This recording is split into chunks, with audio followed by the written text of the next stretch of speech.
గురువుగారు ఇంకా కొంతమంది టాయిలెట్స్ కడుతూ ఉంటారు.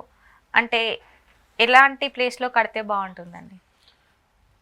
జై శ్రీమన్నారాయణ. టాయిలెట్లు ఏ ప్లేసుల్లో కడితే బాగుంటుంది? ఇది ముఖ్యంగా సొంత ఇళ్ళ వాళ్ళు తెలుసుకోవాల్సిన అవునండి. టాపిక్. అసలు టాయిలెట్లు ఏ ప్లేస్లో కడితే బాగుంటుంది, ఎంత సైజులో కడితే బాగుంటుంది? ఇదేమిటండి మీరు వాస్తు చూస్తారు కదండి, టాయిలెట్కి సైజుకి సంబంధం ఏముందంటే తప్పనిసరిగా మనం చూడాలి.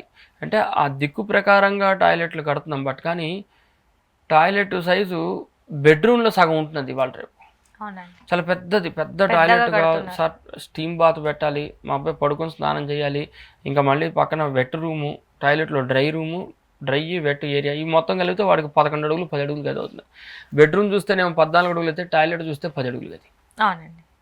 సో అంతంత పెద్ద ఇంత చేసాక ఆ టాయిలెట్లు ఎంతసేపు ఉంటారు నాయన అంటే, నువ్వు 15 నిమిషాల కంటే ఉండవు. 24 గంటల్లో 15 నిమిషాలు కట్టేటువంటిది.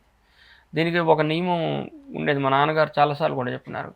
ఒక మనిషి ఉండే చోట తక్కువ ప్లేస్ ఉండాలి, నలుగురు కూర్చుండే చోట ఎక్కువ ప్లేస్ ఉండాలి.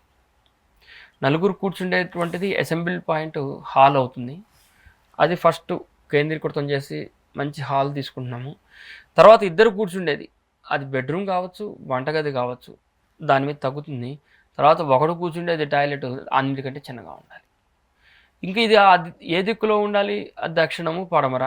మనం అది డిగ్రీస్ ప్రకారంగా అనాలిసిస్ చేసుకోవాలి. డిగ్రీస్ ప్రకారంగా అనాలిసిస్ చేసుకుంటూ ఈ టాయిలెట్ని దక్షిణం, పడమర భాగాలు ఏర్పాటు చేసుకుంటూ వీలైనంతగా చిన్నది ఉండాలి. అట్లాగని మరి నేను 2 అడుగుల టాయిలెట్ పెట్టమని అట్లా మరీ ఇబ్బంది అయిపోతుంది. స్నానం చేస్తే అటు ఇటు ట్యాపులు తగిలితే దెబ్బలు అవునండి. తగులుతున్నాయి. 3 అడుగులు కానీ 4 అడుగుల టాయిలెట్ కానీ ఒక మనిషి ఫ్రీగా నుంచొని స్నానం చేసేట్టుగా ఉంటుంది. అంతేగాని చాలా బిగ్ టాయిలెట్లు పెట్టి అసలు స్థలం మొత్తంలో 100 గజాల స్థలం అంటే 100 గజాలు 900 అడుగుల స్థలం అయితే టాయిలెట్కి 100 అడుగులు కేటాయించకూడదు.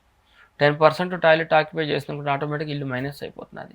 కాబట్టి ఆ దిక్కుల ప్రకారంగా టాయిలెట్ని చిన్న సైజు కట్టుకుంటూ హాలు, పూజ గది, వంటగది, మనకు ఉండేటువంటి బెడ్రూమ్స్, ఇక దీంట్లో రకరకాల ఏరియాలు ఉంటాయి. ఫాయర్స్ అని, సిట్అవుట్స్ అని, డ్రాయింగ్ రూమ్ అని, ఎన్ని పేర్లు పెట్టుకున్నా కానీ ఇవన్నీ కూడాను ఆయా వ్యక్తులకు ఆధారంగా ఎంత స్థలం ఉంది, ఎంత ఇల్లు కడతాం, అందులో ఇవి ఎంత ఉండాలి, పర్సంటేజ్ ఆఫ్ లెవెల్ చూసుకొని దాని ప్రకారంగా ఏర్పాటు చేసుకుంటే ఎటువంటి ఇబ్బంది లేదు.